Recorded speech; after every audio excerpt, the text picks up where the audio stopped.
First of all, we're gonna give you an introduction of our city. Second, we're going to tell you about the origin and history of our city. And then we're going to tell you about traditions, festivals, and food.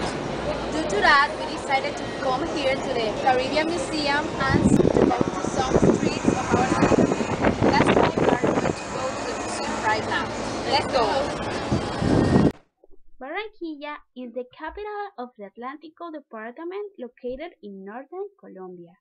This city is the major industrial, shopping, educational, and cultural center on the Caribbean region, with more than 1,700,000 inhabitants.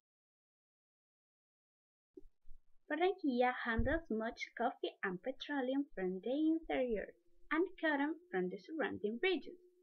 Textiles, beverages, cement, shoes, clothing, cardboard, and chemicals are among its industrial products.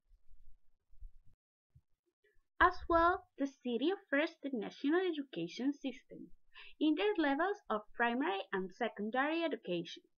Barranquilla also had several universities and multiple technical and technological institutions.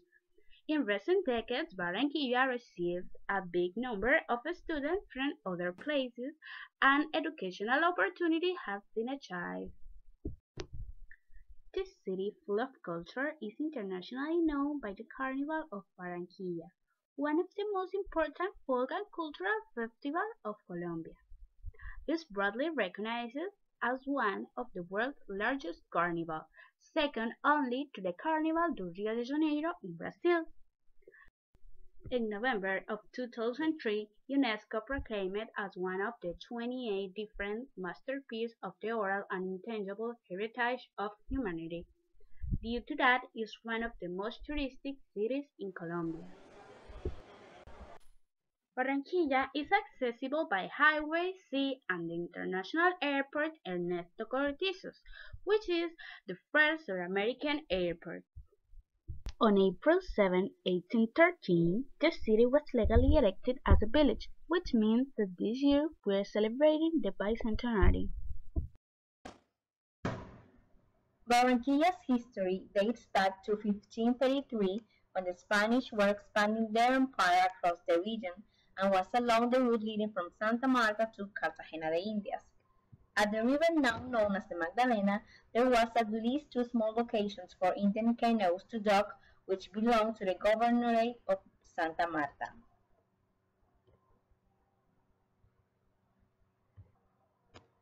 The Camacho Indians, known as Camacho, are known to have been the first modern settlers of Barranquilla.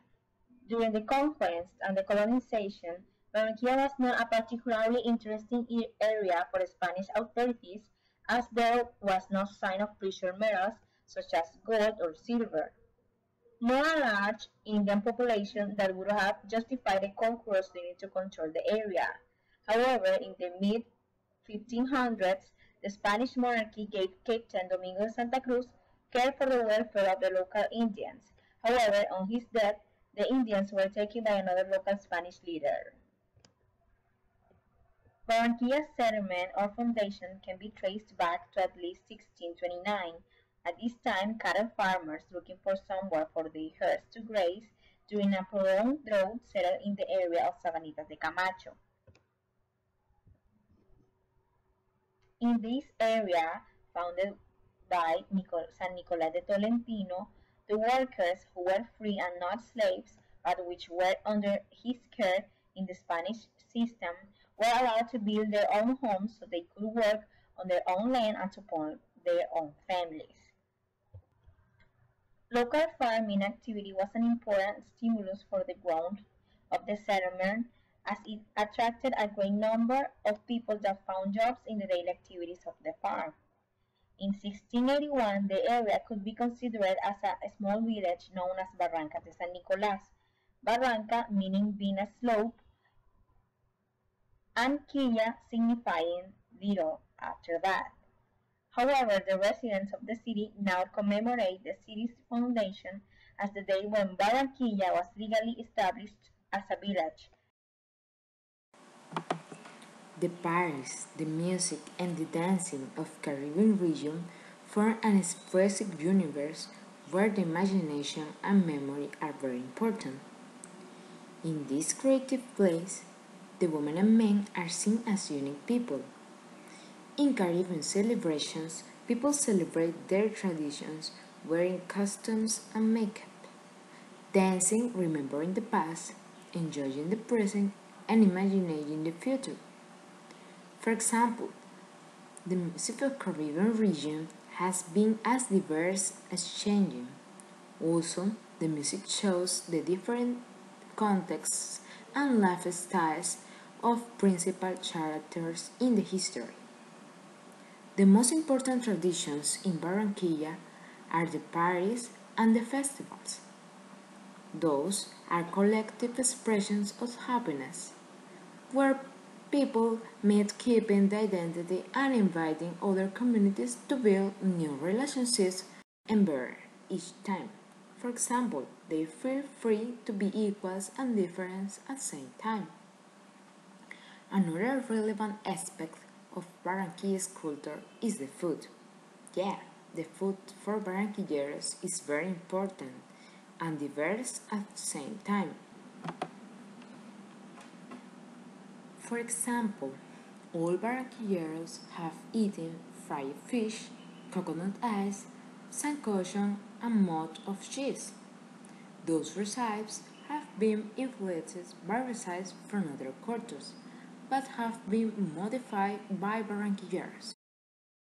To sum up, we hope you learned that this city, where one of the most important carnivals in the world takes place, is full of history, food, culture, folk, music, dance, and traditions.